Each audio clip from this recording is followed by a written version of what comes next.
Hey there, Groovesters, Groove Stars. Ridgely here with another episode of Lessons from the CEO. I am delighted to be joined by a dear friend and a gentleman who, by the way, very interesting, is an authority strategist, a business mentor, the founder of Infinite List, among other things, and a great guy. My friend, Michael Neely. Michael, welcome. Oh, thank you, Ridgely. I'm so excited to be here and share with your tribe. I love the people that you attract in the world, and so it's just great to be a part of it. Well, thank you. Thank you. So take us back a little bit. Take us back on your journey when you first kicked off. Now you're a very successful entrepreneur. Did you start that way? Did you go the corporate route first, where you're always involved in the arts? Take us back. Wow. Okay. So this could be just 30 minutes just on that answer alone, but I'll just try to nutshell it. So I wanted to be an actor ever since I was in the fourth grade. Got bit by the acting bug. And so I went to pursue an acting career, but here's where there was a shift for me. You know, a lot of actors support themselves, support their acting habit by waiting tables and stuff. I never did that. I supported it by becoming an entrepreneur, running my own businesses, or doing some form of sales and marketing, which was also my entrepreneurial bent on it. And so I did that, and I was fortunate to be a professional actor for 20 years. And when that started to wind down, my son was born in LA, and I didn't want to raise him in the LA smog. And the actor's profession is kind of like hills and valleys. And I thought, all right, time to go.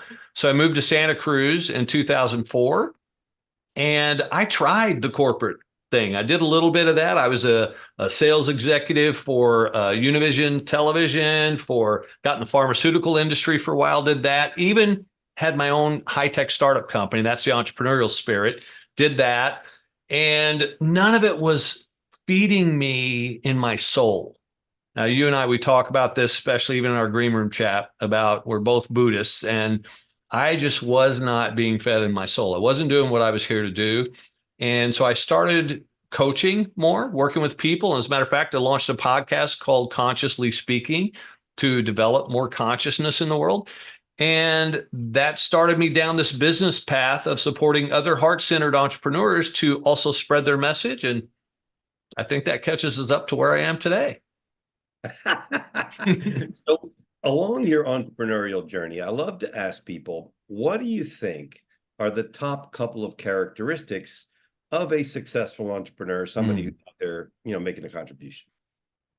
Wow, yeah, that's such a good question. And there are all these things out there that will tell you here's what it takes or here's what it takes. But I think truly, I think probably one of the key elements is to learn to model what others are doing, okay, what other successful people are doing. And it's not just like habits and things like that, but what works in business. So that would be part one. And the other piece that I think is super important as well is I see so many entrepreneurs get caught up in busyness, and they're working on things just so they can say, I got that done. I ticked the box, check, it's done, instead of actually working on what will move your business, what will move the needle.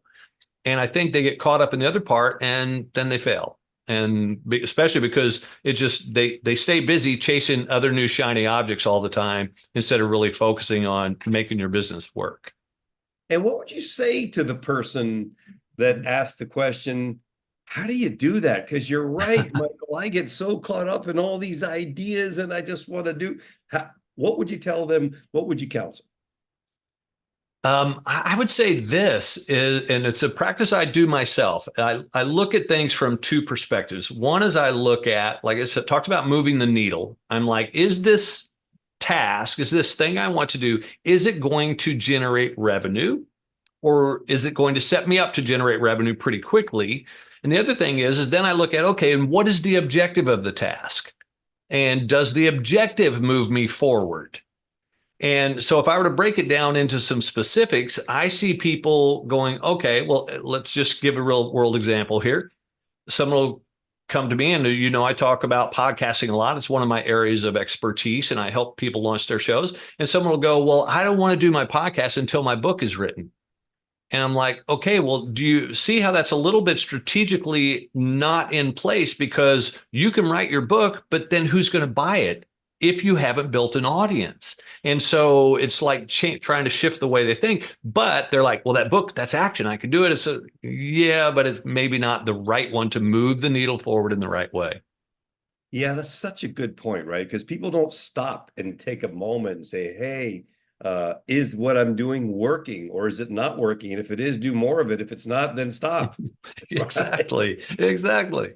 Kind of like why it's important to actually set some goals and maybe even write them down so you can kind of gauge, Go hey, figure. so tell me on your journey, tell me one time that comes to mind that you had some kind of setback, some kind of major error that happened, maybe a failure of some kind, Mm. and what you walked away from. Oof. Yeah. Well, I've had several. I think that's one of the things that kind of goes with being an entrepreneur.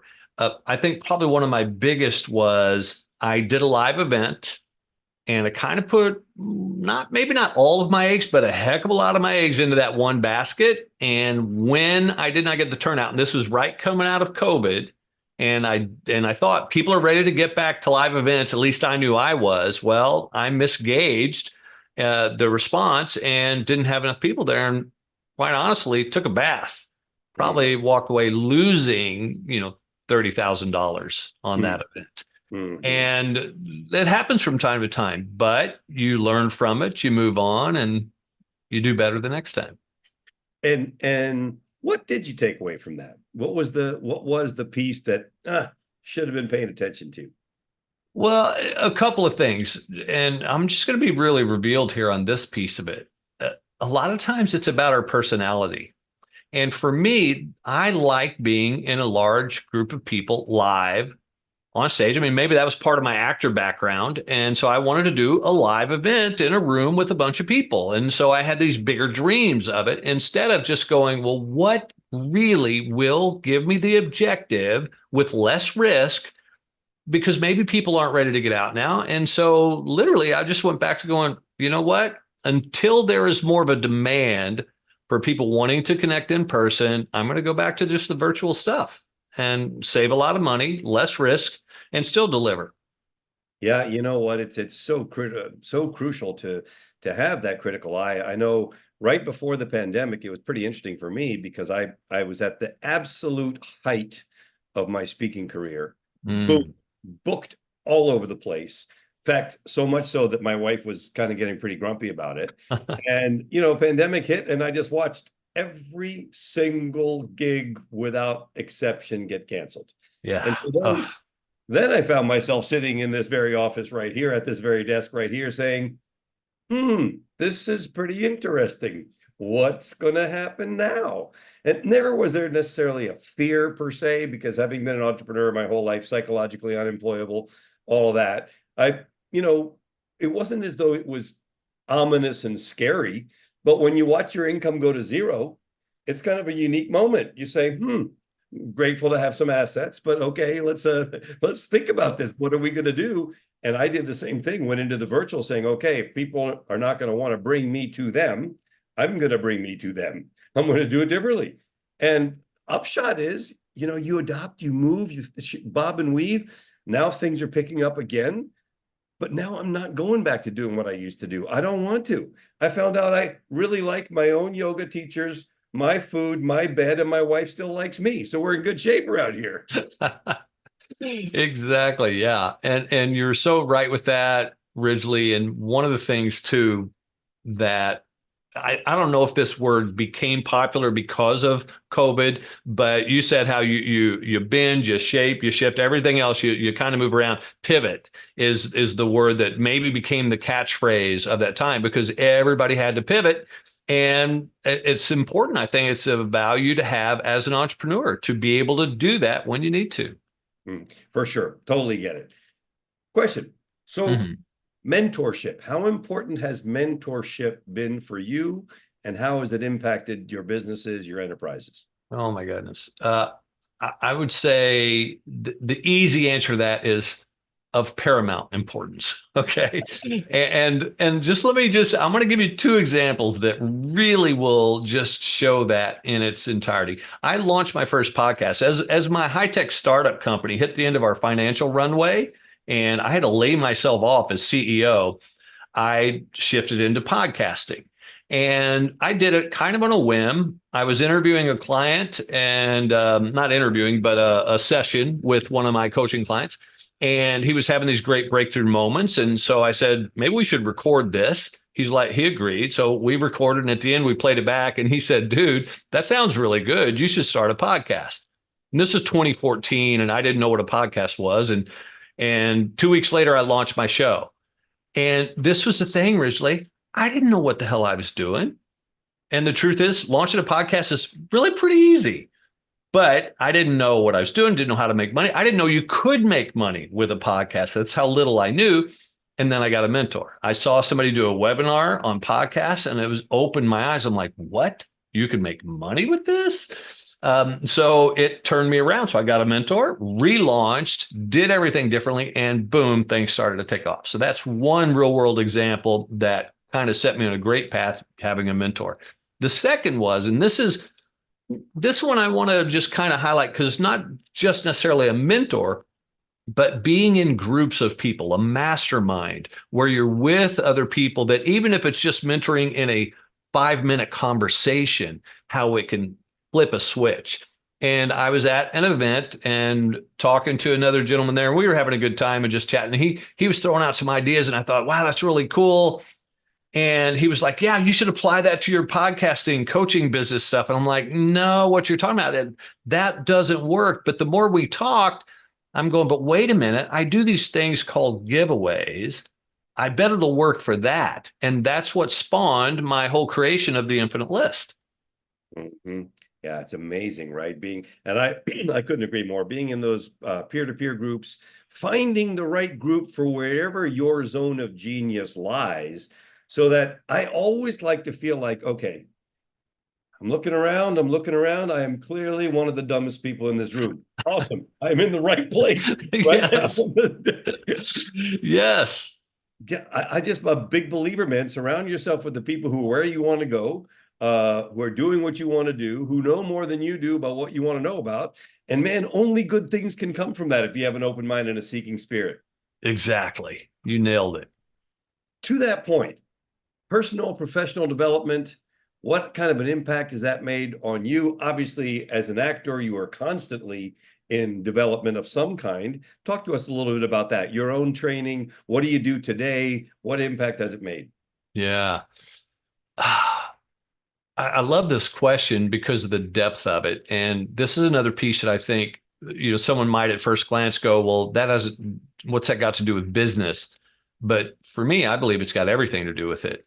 And that is that if you don't clear your own mind space, if you don't have the mental preparedness for it. And so personally, and it's interesting how I kind of fell into the whole, what would be considered self-improvement or personal development while I was an actor, because I was learning about ontology, the studies of humans as beings, studying that to figure out how to develop characters as I was performing these roles.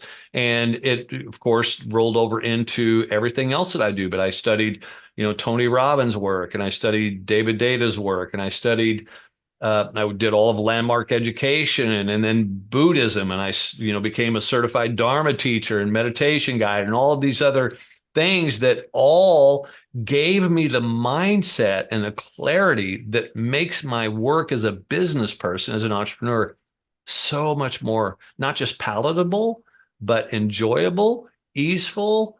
And I don't get caught up in mental blocks because of that work that I've done. So I think that's been huge for me. You mentioned one word that I think a lot of people don't give enough attention to, and that is the ability to really enjoy what you're doing, to take Yeah. the time because if you think about how much time we put into work and production of something, so to speak, the difference between enjoying your life and not enjoying your life has a huge consequence as a result of how much are you enjoying your work? So what Oh, do you do to absolutely. Well, for me, I look at it like this. I'll just share a story. We talk about those moments of mentorship. I would consider this guy a mentor. He was someone who hired me during right out of college. Okay, before I went out and ventured into my own space of entrepreneurship, I was a little bit afraid to pursue my acting career, to be honest. But at the time, I went back to Missouri, got a job at a video store, and he was the owner of the video store. But he gave me some good mentorship. And one of the things he said is I house sat for him. And I know I'm telling a long story here, but I think it's It's all worthwhile. good. I'd go for it. Okay. So I'm house sitting for him and I slept in his bed. And I told him, I mean, when he got back a week later, he and his wife came back, and that I gushed on so much about that was the most comfortable bed I'd ever slept in my life. And he Mm. told me that he paid $10,000 for it. And I'm about freaked out. $10,000 for a bed? But what he said made such complete sense. He says, listen, you spend 1/3 of your life in bed. Why would you spend less on your bed than you do on a car, which you spend a much smaller fraction of your life in? Why would you waste all that money on a car, but not on your bed? And it's just that just flipped everything for me. And so it's a roundabout way to answer your question. I think work is the same way. If we spend an 8-hour day at work, and yes, we don't do it on the weekends, but it's 1/3 of our life. Make your work enjoyable. Do something you love and you find comfort in and hopefully purpose in. And I think that too many of us, we don't do that. We do it as the work is the drudgery part to get through to be able to do our lives. Yeah, for sure, man. It's so funny. I don't know if you know this or not, but Jim Rohn was my mentor. I was his voice in Spanish. And Mm. so I traveled all over Latin America with Jim constantly. And I would always remember his comment when his mentor, Earl Schoaf, he said to Earl, Mr. Schoaf, that is just so expensive. And Mr. Schoaf said, no, Mr. Rohn, it's just that you can't afford it. I was like, oh, I see that. Yeah, I got There a you go. $10,000 bed. Sounds expensive, but hey, my mattress is 6,000. So, Yeah, and it makes a lot of sense when you think it about does. you spend in there like, okay, man, I'm going to get the best mattress I can get to get the best sleep I can get so that I can Right. rest and do something the next day. Exactly. And even now I've got a wonderful bed that, by the way, you know how a mattress is only supposed to last you 10 years. I've had this one 20. I'm not giving it up. It's a great bed. I love that, man. I love that. Yeah. So I love asking this question.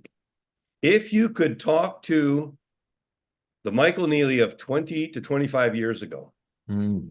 and you could offer him any kind of thought or comment based on your experience and seasoning and wisdom at this moment. And by the way, oh, everything is perfect, it's going to work out. That's not an acceptable answer. Okay. Just let you know. Yeah, yeah. Would you want to share, knowing what you now know, with young Michael? Gosh, 25 years ago. Okay. Oof. This is a tough one. I would say that, um, okay, my knee-jerk answer is to kind of say, come on, grow up faster, mature faster. But that's just kind of a cop out. That's like something a parent would say to their kid, okay, like, or someone else, just grow up. But really, I think behind that, what it is for me is that, oh gosh, I mean, how can you even tell someone to look for wisdom versus knowledge? Okay, because anybody can learn a skill, but how do we become wise with it? If that's making any sense. Yeah, And but say a little and more about it. yeah, I didn't start to really wisen up until I was probably in my 40s. Okay, mid 40s, I started to get wiser. Um, and I wish that had happened for me sooner. Mm-hmm. And part of it was actually it's I started to, you know, learn more. It was more personal development. I wish I had started my personal development sooner. I Mm-hmm. didn't do landmark until I was 37. I wish I had done that at 27, 17. Just I wish I'd studied Buddhism earlier and discovered that earlier. And so many of those pieces. So I would say start early, work on yourself first and foremost, clear the junk, clear the mind, and do that work. And everything else is better when you do. That would I'm, be what I'd I'm say. glad you kind of qualified your answer, because the most common answer I ever get to that question is go faster, do more, Mm, faster, earlier. And that's where you started. But then you said, mhm. actually, let's step back a little bit and see what's behind that, and gave a much more profound answer, because go faster is kind of like, well, sure, but if you don't know, you don't know what that means. Like in retrospect, that looks like a good idea. But in the Yeah. moment, it's like, overwhelm this and that and stuff and kids and yada, there's a lot that just kind of inhibits us from going any faster than where we are for, based on what we're prepared for in that moment. Yeah. Yeah, exactly. Yeah. So anyway, all right. So it's so hot a topic. We got to talk about it. Give me your take on AI. What's it doing for you? What do you think it's going to do for the rest of us? What's it looking like as Yeah. we move forward? Basically, Wow. we're only 1 year into it of being mainstream applicable. Started November 22nd. So we're only about a little over a year that, it's been out there. So what are you thinking? I like it a lot. Well, maybe it's a little bit of a love-hate relationship with it. I like it in how it helps me to use it. I hate it when I see other people using it poorly. Real world example, I was doing some hiring and I asked people potential hires to send me a 2-minute video of themselves, just explaining why they're qualified for the job and why they want to work for me. And I could tell the ones who had used an AI to generate what they were going to say, and then they read it. And Mhm. I'm like, yeah, that's not a good use of AI. Mhm. So that's the part that I think is the downside. Now, on the positive side, I think it's going to really alter the world in so many ways. I mean, we could go profoundly and big around this. And my concern is, are we prepared spiritually in our souls in a way to handle it, to manage it properly? I think technology, I first of all, my answer to that would be I don't think so, because I don't think we've handled social media very well. We've got this great thing called the internet and all this power of it, but look what it's done to us also as a society. I don't think we're wielding it well. And similar, I think AI is another one of this super powerful tool. We just need to be worthy of handling it wisely. I think that's very, very wise. And by the way, those people that sent you those scripts that they read, they just weren't very good at using AI. True. Because Yeah, that's I true. can tell you, I could write a script for somebody using AI that I guarantee you is better than what they would come up with by themselves. Right? Because You're right. Yes. it is so much about, are you using the tool in your zone of genius, or are you mucking about with the thing, thinking that somehow it's going to make it easier for me, when for me it's really more of an amplifier, a multiplier, an expediter of what you already know. Like, I cannot draw a stick figure. I should not be painting with AI. I cannot play an instrument. I should not be writing a symphony. That is just not me. But I think you're right that trying to figure out, how do we gain some wisdom around this. So I teach, I have an AI mastermind that I run, and all the time, all we're talking about is, how do you use this in your zone of genius, so that through that you're able to help more people, touch more people, do it quicker, better, faster, etc. But not like it's some kind of a crutch that's going to make everything go away, because it's not. Right. Ooh, I love that you said the word crutch, because I think that is the challenge with these people that used it. So, and I agree with you 100%. I use it for my own scripts. And so the difference is this: it's in my voice. What they didn't accomplish is having it still be in their voice. And I think that is the crutch. that if we don't trust our own voice too much and we want to crutch on that, no, it's not you anymore. Mm-hmm. Okay. And so that is the part where I think there is a challenge. And I think people, as we move into what are we in 2024 and 2025, I know there's a lot of fear around people saying, oh, well, it's going to take jobs and everything else. And yes and no. And the challenge is this. I think it's going to take jobs of people who are too stubborn to learn how to use it in their job. You need to be the master of it. It's going to create jobs too. So become the master of it. That's exactly right. I always say that same thing. I always say it's not that AI is going to take jobs. AI is going to take the jobs of the people who don't learn AI. Yeah. Sorry, Bill, be smart about this thing. Yeah. How about 3 books or resources that you would recommend to the budding entrepreneur, and whether that's budding in experience or budding in years, that have helped you, served you, and that you'd like to pass on?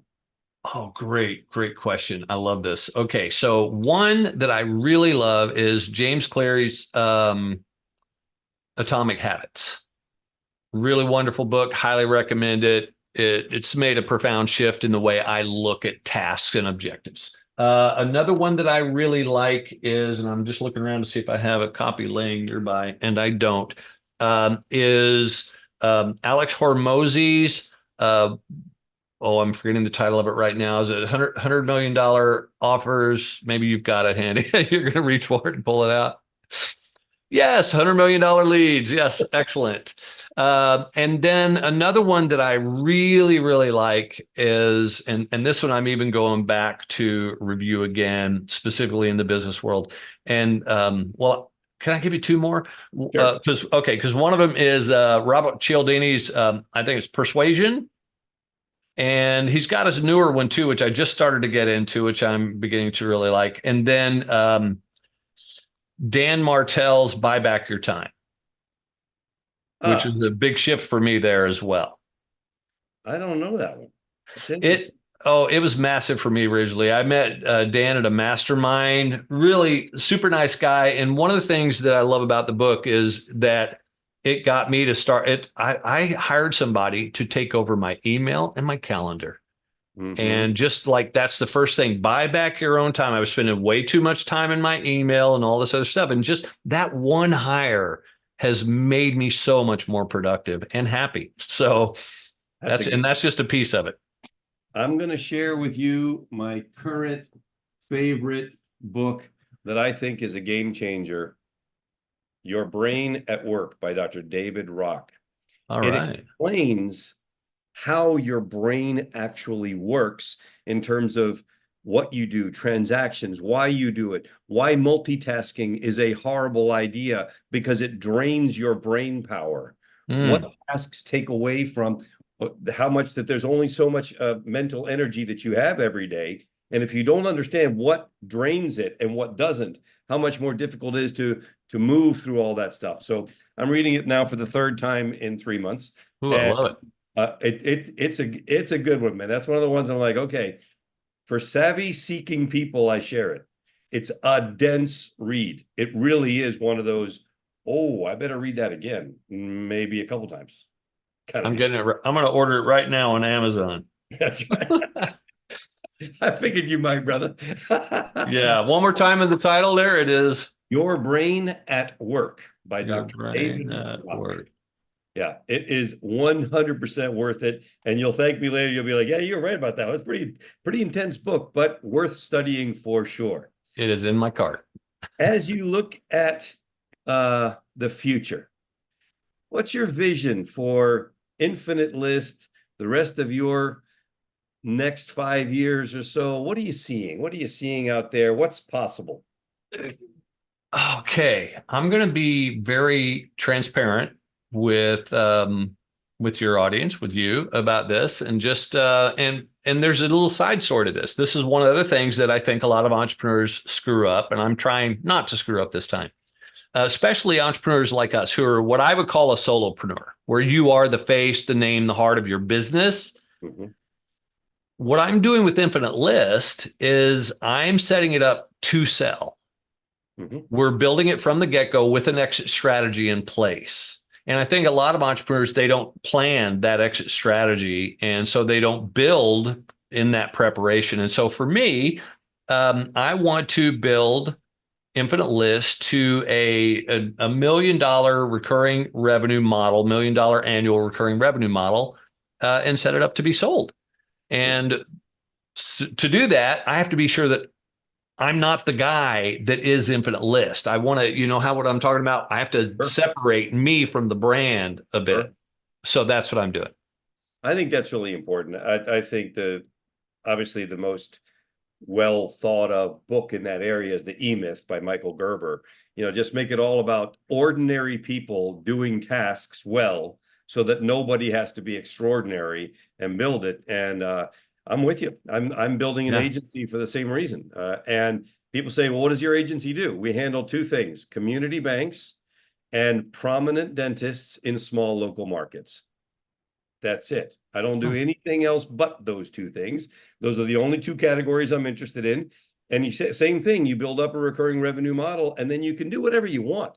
You may decide not to sell it eventually, but if you build it with the end in mind first, then, obviously really good things can happen. Yeah, you got the option. That's right. All right. Final nugget from Michael Neely to the entrepreneurs of the world, those that are doing their thing to make their dream come true, go after their goals and all that stuff. What would you want to leave them with? I would say this. Oh my goodness, it's two things. Okay.